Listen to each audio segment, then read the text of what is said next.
Morning class 7. We are going to start the chapter history.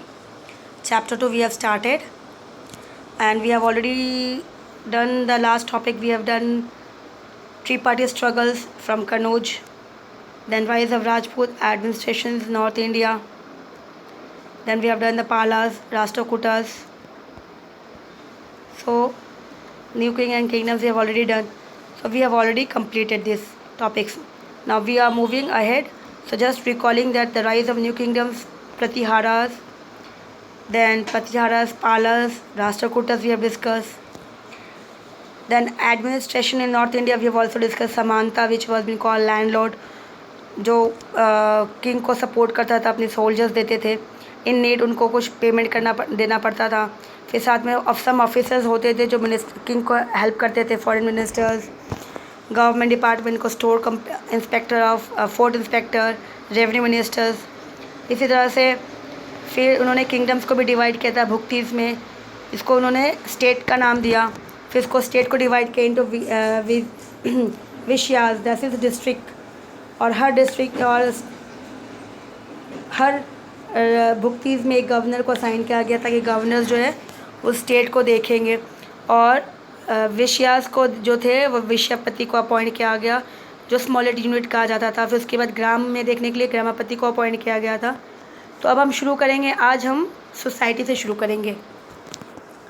तो उस समय जो सोसाइटी कैसी थी, society, how was the society and how it was been divided. The society was based on caste system. तो society जो थी वो किस में थी, बेस्ड कास्ट सिस्टम में थी. क्षत्रिय सबसे कहा गया अलॉन्ग विद द ब्राह्मण्स. तो सबसे पहले ब्राह्मण होते हैं, इसके बाद क्षत्रिय आता है. ब्राह्मण एंड क्षत्रिय जो था वो कहा गया हाईएस्ट पोजीशन सोसाइटी के अंदर. जो सबसे अच्छा पोजीशन था वो ब्राह्मण्स का और क्षत्रिय वॉरियर सोल्जर्स. और ब्राह्मण्स मीन्स जो नॉलेजेबल पर्सन है, जो ज्ञानी है, ठीक है, प्रीस्ट. तो यहाँ से कहा गया Kshatriya were warrior class that rule over the kingdom, जो रूल करते थे किंगडम्स के ऊपर. ब्राह्मण जो थे ड्यूटीज़ परफॉर्म करते थे, जैसे प्रीस्ट हो गए, पुजारी हो गए, और किंग को एडवाइस करने के लिए. वैश्यस जो थे ये तीसरा नंबर पे आया, ठीक है. तो वैश्यस कितने आ गए, थर्ड नंबर पे आ गया.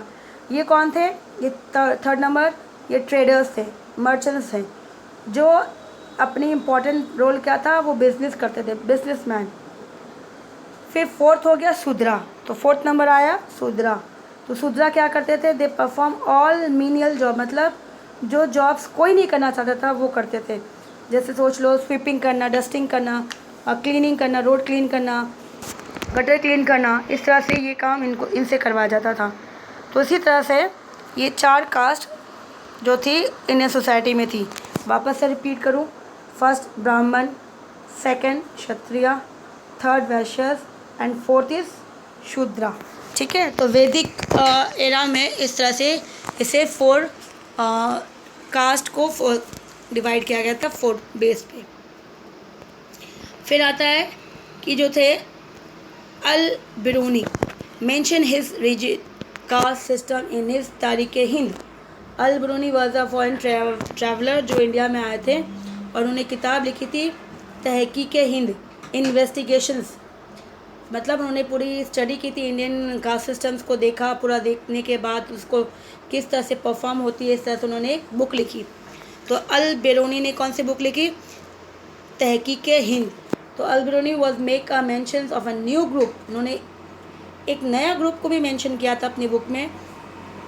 उन्होंने कहा that emerge during this period. उस समय में उनको लगा कि ये नया ग्रुप इमर्ज हुआ है, और वो कौन था, खयास था.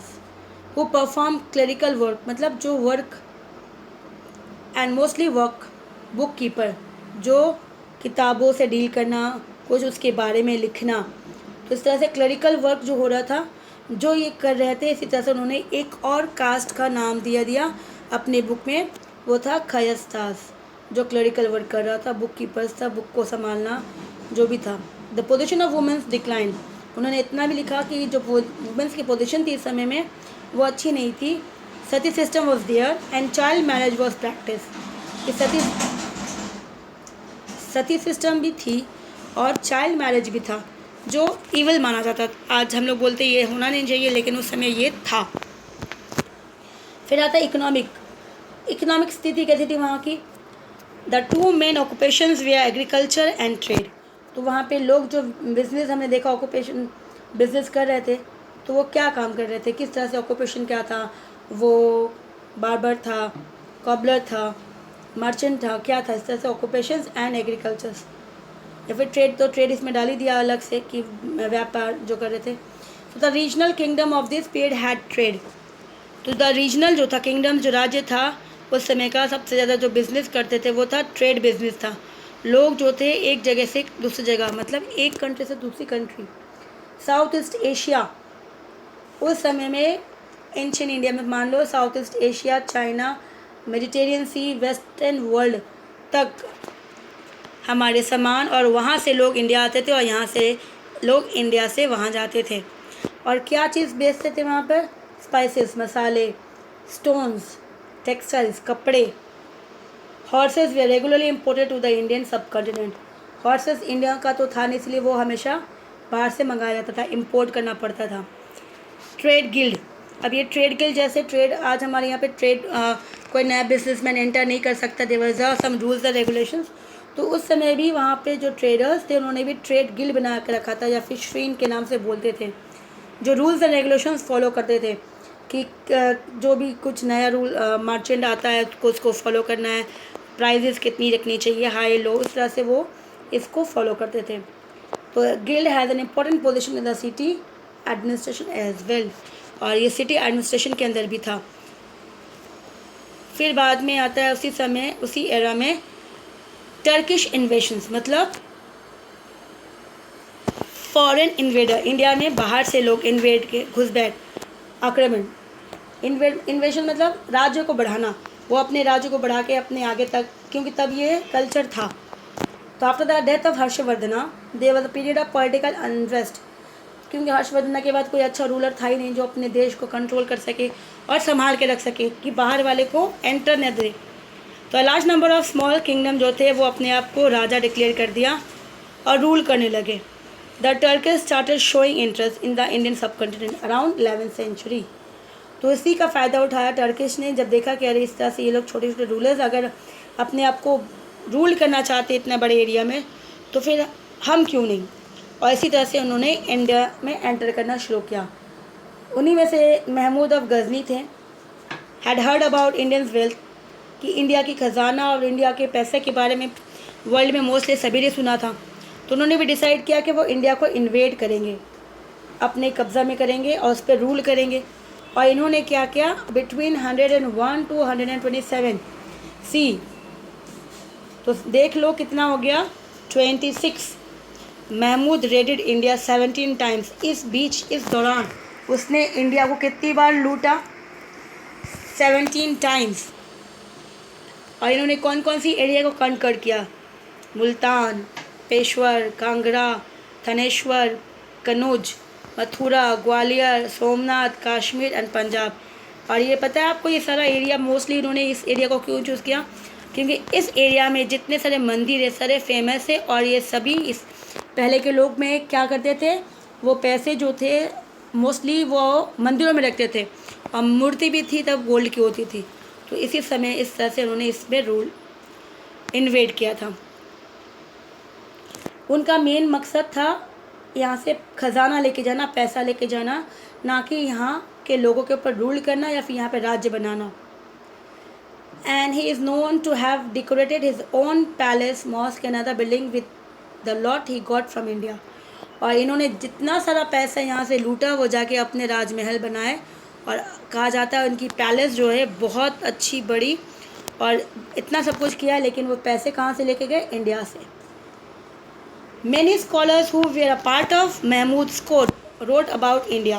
जितने सारे बहुत ज़्यादा स्कॉलर्स जो थे उसके राज में, जो ज्ञानी लोग थे जिनको उन्होंने अपॉइंट करके रखा था, सभी ने इंडियंस के ऊपर लिखा, इंडिया कंट्री के ऊपर, उनकी कल्चर्स के ऊपर।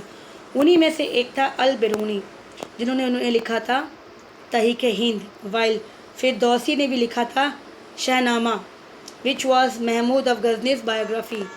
तो ये था महमूद ऑफ गजनी के बारे में, कि महमूद ऑफ गजनी कौन थे, कैसे थे, उसकी पूरी ऑटोबायोग्राफी।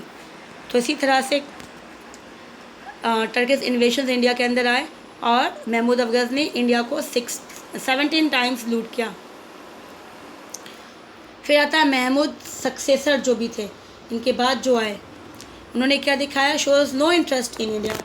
इनके बाद भी जो भी इनके सक्सेसर आए, इनके जो भी बाद में राजा बना इनका बेटा, किसी ने भी अपनी रुचि नहीं दिखाई, इंटरेस्ट नहीं दिखाया कि इंडिया में रूल करें। However, the attack of Mahmud of Ghazni paved way for future innovations। लेकिन महमूद ऑफ गज़नी ने एक रास्ता बना दिया था उनके फ्यूचर जनरेशन जो भी आएंगे कि वो इजीली इन्वेट कर सकते हैं इंडिया में, क्योंकि उन्होंने भी इन्वेट किया था। तो इसी तरह से इन 1150 में Ghaznavid empire was captured by Ghurid who belongs to Ghor and which is the part of present day Afghanistan. तो कहा जाता है गजनविद अम्पायर जो था उसने वॉज कैप्चर्ड, किसने कैप्चर किया, गोरिद ने किया था, और वो गोर ट्राइब से बिलोंग करते थे, और आज जो प्रेजेंट अफगानिस्तान है वो वहाँ पर है। फिर 1187 में Lahore, the last strong hold of Ghaznavid, were conquered by Mahmud Ghori. तो इसी तरह से लाहौर जो था लास्ट स्ट्रॉन्ग होल्ड था किसका, गजनविद का, लेकिन बाद में इसको भी कनकर किया किसने, महमूद ऑफ गौरी ने कनकर किया। अनलाइक महमूद गजनी, तो यहाँ पे देखो गजनी एंड गौरी अलग है, ठीक है, तो ये मोहम्मद गौरी है और ये गजनी अलग है। तो इस तरह से यहाँ पे वापस देख लो कि 1100 हमने अभी क्या पढ़ा कि महमूद सक्सेसर जो थे को कोई इंटरेस्ट नहीं था, और जिसके कारण वो इंडिया में आए नहीं, लेकिन उन्होंने रास्ता बना दिया था दूसरों के लिए। तो Mahmud of Ghazni pave way for future invasion. तो फ्यूचर इन्वेशन में कौन आया, गजनविद अम्पायर जो थे, जो कैप्चर किया गोरिद ने, और उसने वो कौन से बिलोंग से थे, कहाँ से, गोर ट्राइब्स से थे, और इन्होंने अफ़गानिस्तान प्रेजेंट उस एरिया में अपना कैप्चर किया। साथ साथ इन्होंने क्या किया, कनकर महमूद लाहौर को भी कैप्चर किया मोहम्मद गौरी ने, गोर से गौरी। तो जिस तरह से अनलाइक मोहम्मद गजनी वो जिस तरह से नहीं चाह रहे थे इंडिया में रूल करना, तो मोहम्मद गौरी भी नहीं चाह रहा था इंडिया पे रूल करना। इसका भी मकसद था सिर्फ़ और सिर्फ यहाँ से जितना हो सके ख़जाना ले जाना। तो ये दोनों अलग अलग है, ये महमूद गजनी और मोहम्मद गौरी है। The Prithviraj Chauhan's military achievements included bring Mahoba, Bundelkhand and Gujarat under the Chahamana dynasty, या फिर चौहान डायनेस्टी, इसको चाहमाना को चौहान बोला जाता है। तो पृथ्वीराज चौहान मिलिट्री सक्सेस, तो पृथ्वीराज कितने बड़े अचीवमेंट थे, उसकी मिलिट्री कितनी बड़ी थी, उसने लड़ाई लड़ी थी, सब चीज़ लिखी गई है एक बुक में। और लिखा किसने था, चंद बरदई ने लिखा था, जो उसके उनके राज में एक कवि था, और उस बुक का नाम था पृथ्वीराज रासो। उसमें पृथ्वीराज की ऑटोबायोग्राफी लिखी गई है पूरी। नाउ मोहम्मद गौरी जो थे, इन्होंने 2 बैटल फाइट की थी, बैटल ऑफ तरेन अगेंस्ट पृथ्वीराज चौहान बैटल, ठीक है, 2 बैटल फॉट की थी पृथ्वीराज चौहान के साथ। Prithviraj Chauhan died in the second battle, पहले बैटल में पृथ्वीराज जीत जाते हैं, और दूसरी बैटल में पृथ्वीराज मर जाते हैं, घायल हो जाते हैं, जिसके लिए उनको बंदी बनाया जाता था, और उसके बाद वो मारे जाते हैं। तो after Prithviraj Chauhan death, Mohammad Ghori led the foundation of the Turkish rule in India. तो पृथ्वीराज के मरने के बाद मोहम्मद गौरी ने अपना नींव इंडिया में रखा, और इस तरह से इस्टेब्लिश किया टर्किश एम्पायर।